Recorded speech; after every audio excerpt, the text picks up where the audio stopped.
What's going on, guys? Welcome back to the channel. I'm going to take you through a chest workout today. It's probably one of my last sessions on my health phase, and we're going to really start pushing things over the next couple of weeks.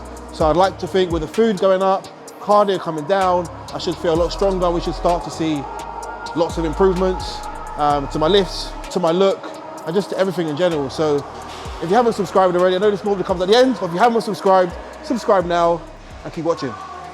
We are just going to start warming up and incrementally build up the weights, get my pecs nice and warm before we move on to a bigger lift next.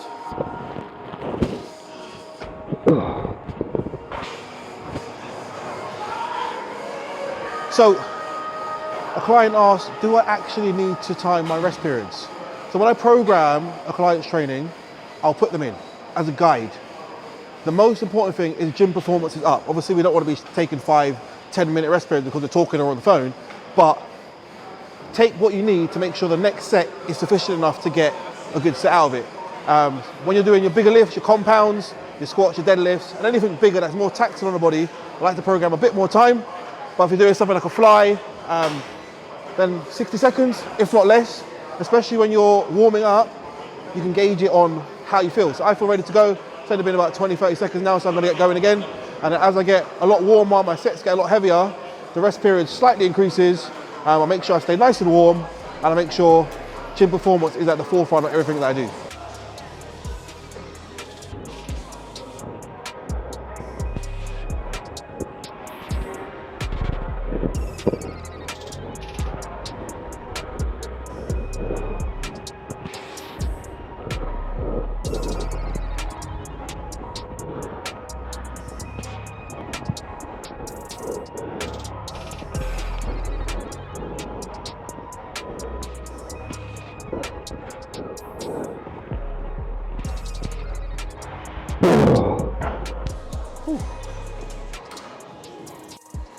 So we'll do one more set, stick to the weight, that was nice, felt good, really good squeeze. I think about 8 and maybe 8 or 9.5 reps. And we'll do another set there, and then we're gonna start moving some compounds. I've really been enjoying the dumbbells lately. So last time out I got about 5 or 6 on the 70s, but form wasn't clean. So progressive overload is about progression week on week. Most people think that's about increasing the weight each and every week, but that's not possible. I might increase the reps, I might increase the weight. For me today, a progression would be just improving my form and really activating my chest and keeping my body and my core and my butt locked into position. And to me, that's a win. So I might have to edit this out if I don't get the reps, but that's what we're going for.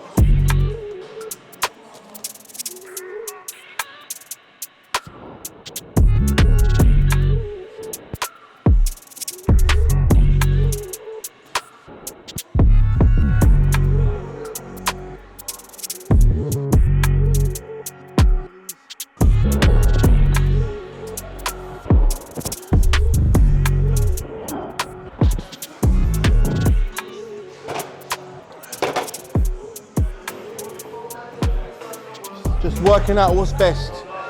How do I feel? I feel good. So I don't know if I should do a 50 and then maybe a 60 or 52, then a 62, then a 70, or do I just meet in the middle and go for like a 58, 60-ish, and then go straight to the 70, which I think I'm gonna do. Save as much energy as I've got to make that top set as effective as possible. Yep.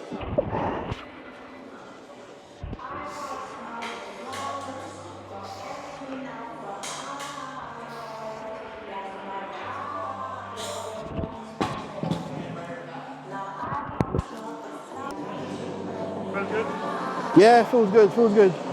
Definitely gonna get a spot just for safety purposes and confidence purposes. You know, like, even when I can lift the weight, you just feel that added confidence, the added security that one, someone can help me, but also I can actually push a little bit further at the end because I've got that support from someone else.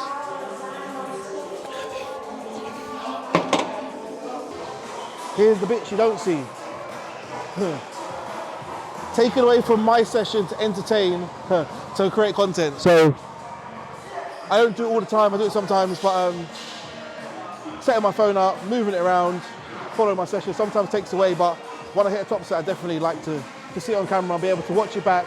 So now I know that my hips are moving, I know things aren't perfect, and it gives me something to work on and improve in my next session.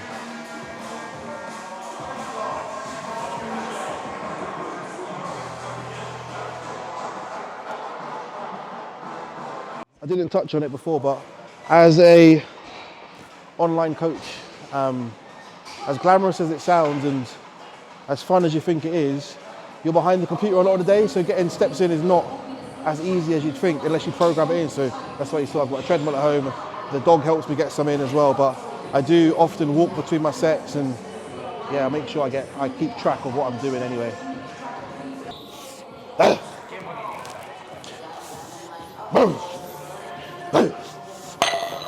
Come on.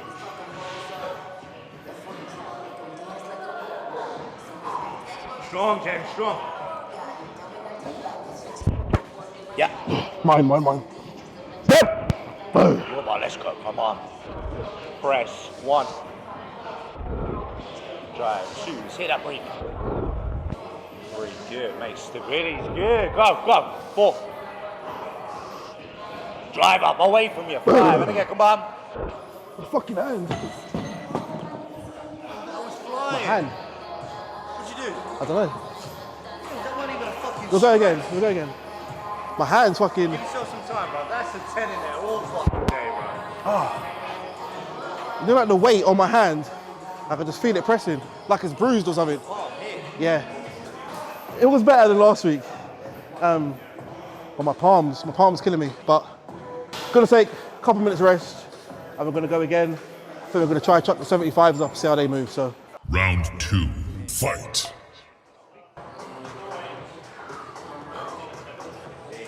Set, let's go. Round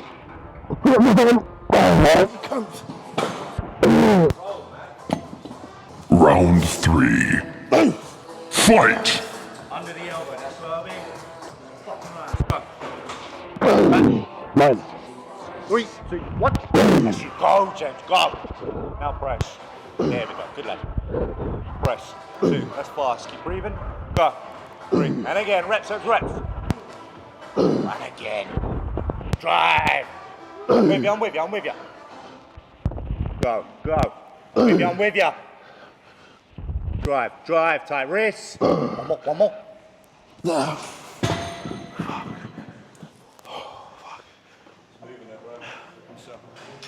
So much energy taken out from that first half set. Then the fail set, which is probably going to be in the video. But I take it, it's still improved on last week. It was about 5 reps twice. So you can even improve your progressive overload by increasing the number of working sets you do. So lots of improvements made and lots of improvements to come. Next exercise, I didn't do a back off because we did 2 top sets there. And I'm definitely feeling it. So incline, plate loaded shoulder press. Slowly build up, hit a top, hit a back off this time, and then move on.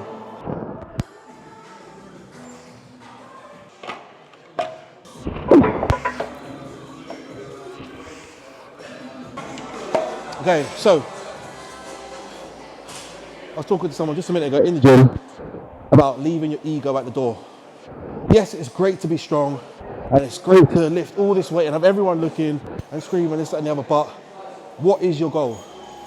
I'm a bodybuilder, a mini bodybuilder, mental physique athlete, and yes, lifting weight helps me, but being injured hurts me. So it's all about weighing up the risk versus reward, and for me it's about lifting enough load to make the progressions I need, but to not sacrifice or to risk putting myself in injury or in a place in a hole so deep I can't recover from.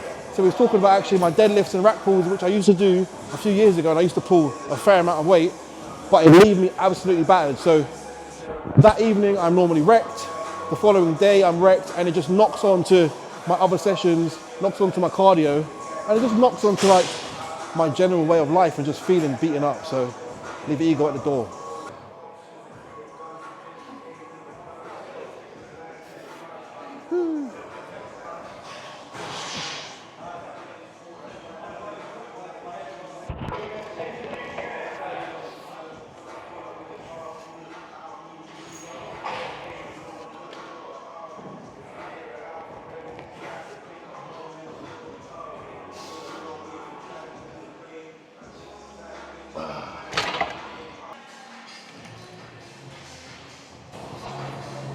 In this recovery period post-show where food's not massively high and I'm still recovering, like I've said, from the prep, I feel like these bigger sessions are definitely very, very draining. I found it last week. I did 3 sessions in a row just because of scheduling, and we was filming a podcast which will be out very soon.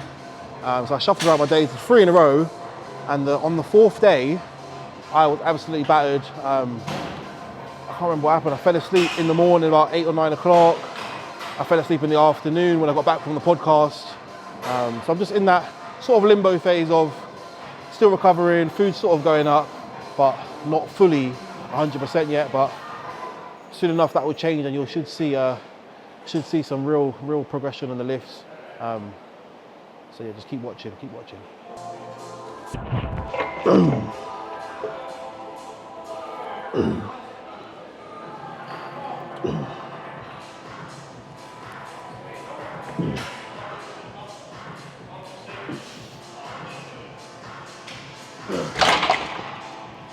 So, you might be wondering why I'm doing little half reps at the end.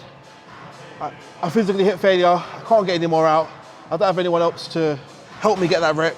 So I'm just working that shortened range and just really pumping and just allowing the chest to contract as much as possible with what I've got right now. So.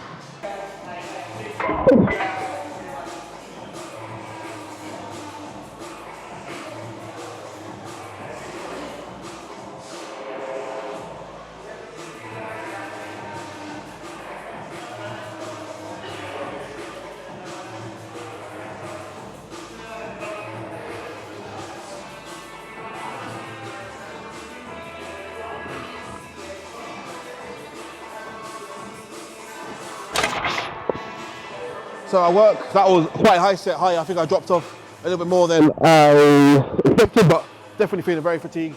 But there's lots of research to show that you can build muscle in nearly any rep range from 4 or 5 reps up until like 30. So I like to get a variety across my workouts and just cover all bases.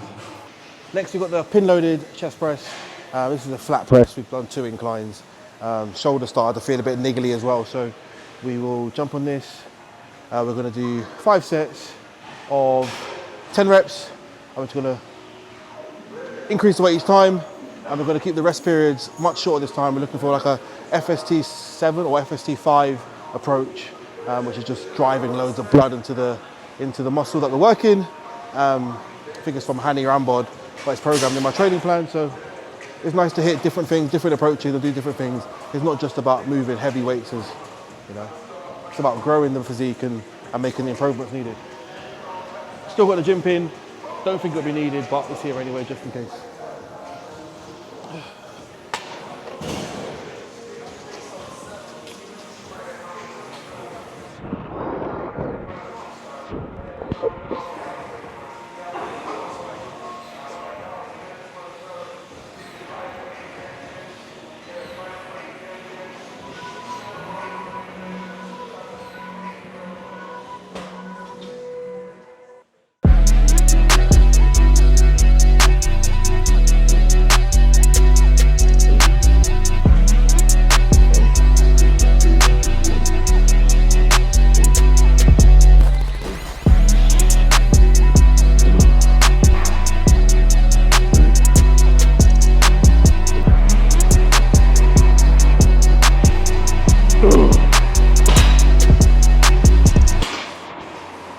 I should have, it's a cue for myself to actually lower the weight and increase the time under tension. It's a bad habit of mine which I forget sometimes.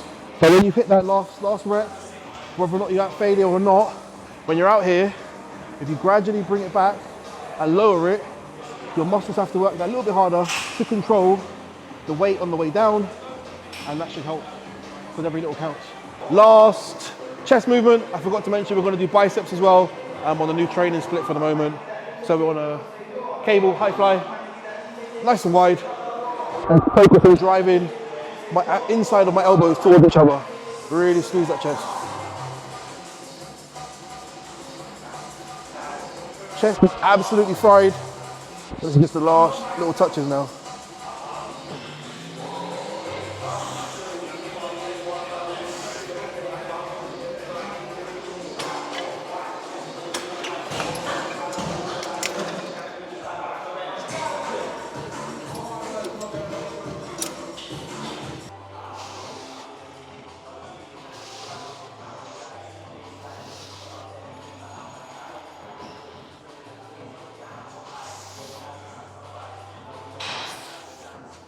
Okay, so that is the last chest exercise done.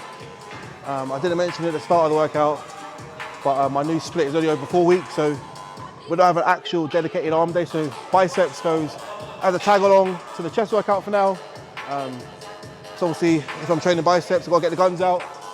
So, what we got here? Whoa. Get the guns out, get them pumped up. A couple exercises. We're going to start with just some dumbbell curls, and then I'll probably do some cable curls as well, and maybe some hammers, but we'll see how I feel.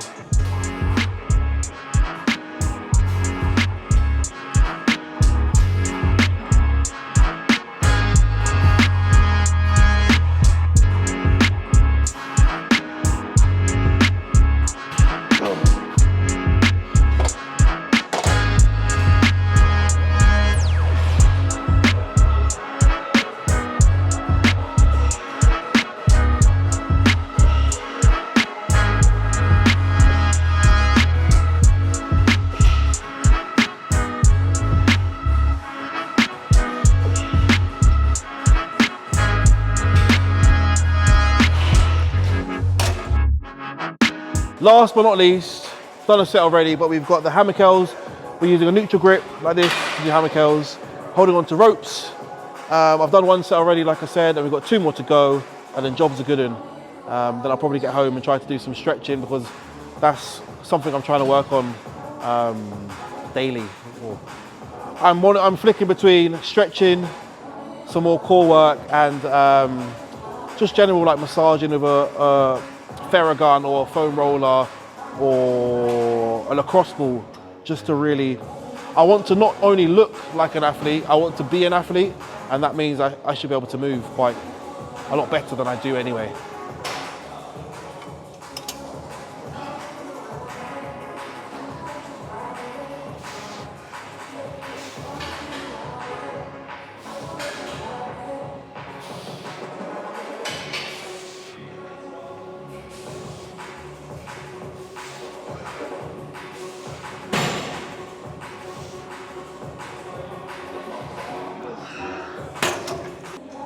That's a wrap for the session. So that's probably one of the last sessions like that, just because I've got my blood work done tomorrow, and we should be heading out of the recovery phase, provided everything is all good. And then we'll be back to a 5-day training split, and that's in the hands of someone else. My coach handles that, and I just do what I'm told. So I'm looking forward to see that, and then I can run you through my whole off season, because the off season series is coming soon. If you have a suggestion of a name for it, please drop it below or drop me a DM. But yeah, it's time to grow, really. So if you haven't yet, make sure you subscribe, drop a comment of what you want to see next, and I'll see you in the next video.